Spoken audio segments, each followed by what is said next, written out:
Les premières razzias qui a laissé des traces datent de 1441. Cette violence et cette brutalité expliquent très probablement, pour une large part, le silence convergent des pouvoirs publics qui voulaient faire oublier et des descendants d'esclaves qui voulaient oublier. Pourtant, nous savons le partage des responsabilités. La loi Taubira, qu'est-ce que c'est? C'est un combat douloureux. 4 ans après, j'étais absolument incapable d'en parler. Il se trouve que je donnais des conférences à travers le monde et que j'étais très fortement sollicitée. D'ailleurs, pendant la navette parlementaire, il y a des sociétés étrangères qui se sont beaucoup plus intéressées à cette loi que la société française. J'ai été invitée plusieurs fois aux États-Unis, à New York et dans d'autres villes. J'ai été invitée dans plusieurs pays d'Afrique. J'ai été invitée dans la Caraïbe à en parler, à expliquer ce qu'était ce processus que tout le monde trouvait absolument fabuleux dans la grande indifférence de la société française.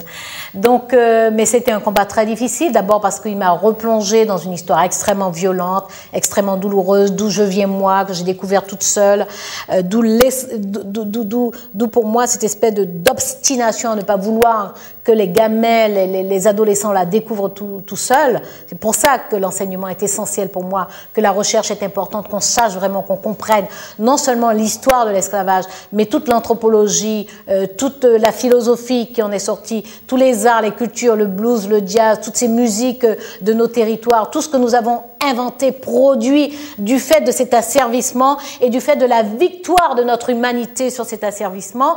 Je veux que ce soit enseigné parce que ça a été très douloureux, moi, de découvrir tout ça toute seule. Donc, j'ai dû replonger dans cette histoire d'une extrême violence. Ça n'était pas un combat personnel, je devais le porter avec dignité, avec responsabilité et avec efficacité. Donc, j'ai eu beaucoup à lutter contre moi-même. Donc, j'ai grandi. J'ai grandi pendant ce combat-là. Ça a été un combat magnifique, mais dont j'ai pris conscience de la magnificence après et par les autres, grâce aux autres. Je suis pas sûre d'avoir compris l'importance de ce que j'étais en train de faire. J'en avais compris l'urgence. J'en avais compris la dimension fondamentale pour des millions de personnes. J'avais compris que j'accomplissais un acte de justice universelle, que je faisais ressurgir la vérité, que je la faisais prendre en compte, que je faisais nommer le crime, que je faisais donner un statut au crime et que l'essentiel restait l'éducation, l'enseignement, la recherche, la coopération, que ce soit un support de dialogue entre les peuples qui ont été en contact pendant 4 siècles et demi du fait de cette histoire. Donc j'avais conscience de faire ça, mais je n'ai pas conscience de donner à chacun individuellement la force de libérer les ressources qu'il portait en lui. Et c'est ça que j'ai reçu comme message après, des personnes qui me disent « Vous nous avez rendu notre dignité ». Je ne vous ai rien rendu du tout, vous l'avez, votre dignité. Mais c'est vrai, elle était asphyxiée. Des personnes qui me disent « Mais vous n'imaginez pas à quel point mes relations professionnelles, mes relations sur mon lieu de travail ont changé. On me regarde différemment, on me traite différemment. » Donc j'ai eu des retours comme ça de vécu individuel. Et cela, je n'avais pas imaginé une seconde.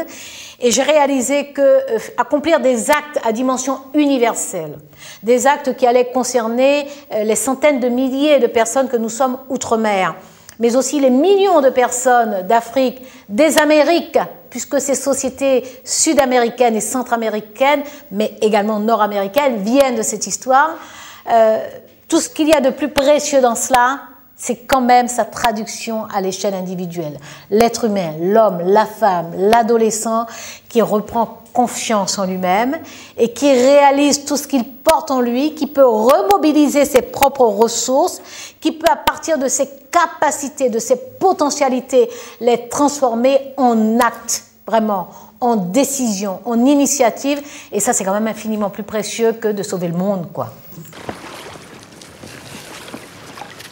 Avec d'autres captifs rasiés dans les villages voisins, nous sommes restés plusieurs mois à Abomey, occupés à travailler les champs du Seigneur.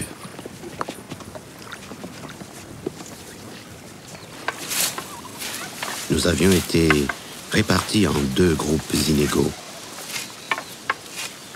Ceux que la connaissance d'un art quelconque mettait à l'abri de l'exil, et la masse des autres, à valeur improbable, qui irait nourrir le ventre du bateau négrier. Je fus de ces inutiles dont on décida que l'Afrique n'avait pas besoin. En même temps, c'est quand même finalement assez hallucinant d'imaginer qu'il ait fallu attendre tant de temps pour reconnaître l'esclavage comme un crime contre l'humanité. Pourquoi ? Mais je crois qu'il y a un rapport très ambivalent avec cette histoire. Alors au niveau des institutions publiques françaises, d'ailleurs au 150e en 1998, le discours était encore la commémoration de l'abolition. C'est-à-dire que la France, pendant très longtemps, a refusé de voir parce qu'elle est attachée à l'image qu'elle s'est fabriquée elle-même et qui est très largement réelle, d'une république généreuse qui veut abolir les différences et qui considère que tous les hommes sont égaux. Attachée à cette image, c'est très douloureux, c'est trop douloureux pour elle d'admettre qu'elle a été esclavagiste. Donc pendant très longtemps, ne pouvant complètement effacer les traces de cette histoire, elle en est restée à l'abolition. Donc l'abolitionnisme, elle n'est pas esclavagiste. Et nous aussi, nous avons un rapport ambivalent à cette histoire, parce que, évidemment, les luttes qui ont été conduites pendant ce système esclavagiste et celles qui ont été conduites après pour en sortir, donc pour faire éclater le système, ensuite pour en sortir, l'oubli était une condition. Pour avoir la force d'avancer, de se battre face aux nouvelles injustices, face aux nouvelles inégalités qui ont perduré pendant plus d'un siècle. L'abolition, la dernière, c'est 1848, la départementalisation, c'est 1946. Donc, pour faire face à ces nouvelles injustices, ces nouvelles inégalités, il fallait justement annuler ce souvenir de l'esclavage. Donc nous-mêmes, nous avons eu un rapport ambivalent à cette histoire. Les institutions publiques ont ce rapport ambivalent à cette histoire. Donc le silence a pu perdurer, d'autant qu'il était, constitué en consigne. Les gouverneurs qui ont lu l'acte d'abolition ont conclu « Dorénavant, on oublie tout, nous sommes tous frères ». Sauf que parmi les frères, il y en avait qui étaient considérés comme vagabonds qu'il fallait ramener sur les plantations et pas libres d'organiser leur propre vie. Bon. Donc voilà, nous avons tous une part dans l'oubli qui a duré aussi longtemps. Une sculpture de bronze de 3,70 m de haut, représentant une chaîne éclatée et multicolore, signée de l'artiste français Fabrice Hibert.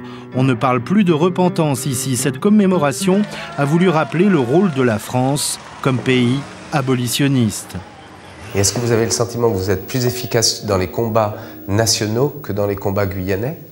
Alors je dirais que j'ai plusieurs vies. Je mène ma vie guyanaise très intensément parce que je suis profondément guyanaise, profondément amazonienne, que j'ai besoin de ça pour me sentir en équilibre.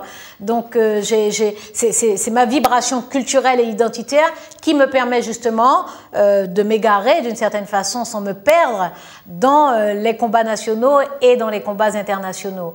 Donc j'ai conscience que c'est une efficacité qui se nourrit réciproquement, c'est-à-dire que plus je comprends le local, le guyanais, les enjeux des dossiers guyanais, plus je les comprends, plus je suis fixée sur des bases solides pour mener les combats nationaux ou les combats internationaux. Et plus je suis efficace dans les combats nationaux, plus je suis crédible lorsque je porte les combats guyanais. Donc ces vies sont enchevêtrées, elles sont intriquées entre elles et ça me permet d'être efficace sur tous les plans.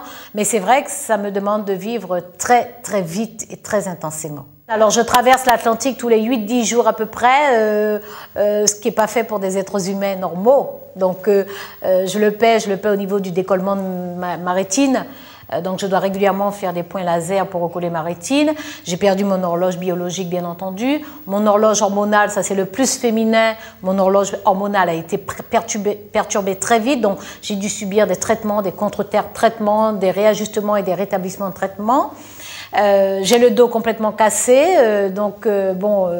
ni les rebouteux, ni les médecins, ni les chirurgiens, personne ne s'en sort avec mon dos, ni les ostéopathes, les acupuncteurs. Bon, voilà, c'est le prix que l'on paie. On le paie aussi d'une perturbation permanente dans le cycle du sommeil. Mais en même temps, en échange, on a cette capacité à saisir les mondes tels qu'ils vivent entre eux, tels qu'ils se connectent entre eux, tels qu'ils s'influencent entre eux. Et donc, on est constamment sur la bonne fréquence. Voilà. que je sois en Guyane, que je sois en France, que je sois à l'étranger, en Europe, en Afrique, en Asie, je suis constamment sur la bonne fréquence. Je suis dans la bonne dynamique, je suis dans le bon discours, je suis dans la bonne décision à chaque fois. Donc ça, c'est la récompense de cette vie-là.